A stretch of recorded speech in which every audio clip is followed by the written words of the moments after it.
Welcome to our channel. Today we how to verify 1099 NEC reporting accuracy using QuickBooks Online, full guide step by step clearly.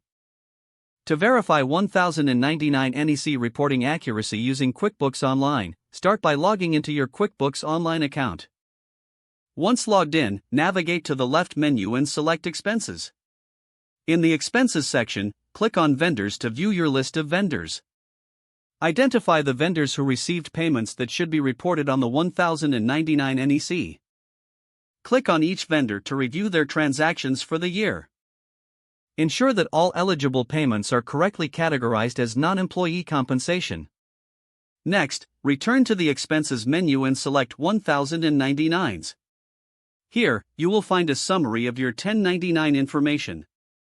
Click on Prepare 1099s to proceed with the verification process. QuickBooks Online will guide you through the setup process for your 1099 forms.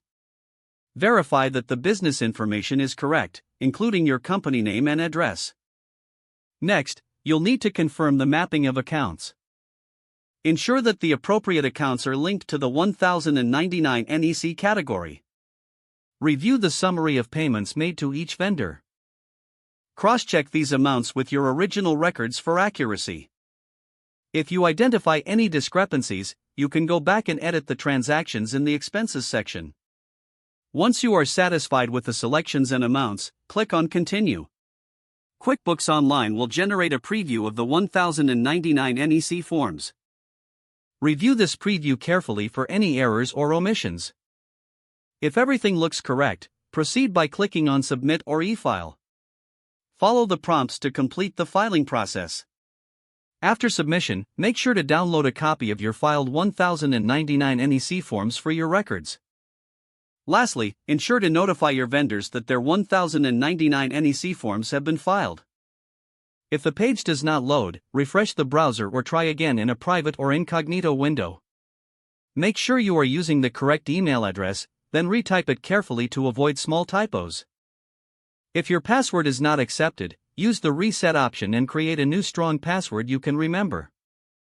Check your spam folder for verification or security emails, then complete any requested confirmation steps. Enable two-factor authentication if available to improve account security and reduce unauthorized access risk. After signing in, review your profile details so your contact information and settings are accurate and current. If you see an error message, note it down and try again after restarting your device and internet connection. Log out when you finish, especially on shared devices, to keep your account and payment information secure. If the page does not load, refresh the browser or try again in a private or incognito window. Don't forget to like this video and subscribe to our channel for more step-by-step tech guides.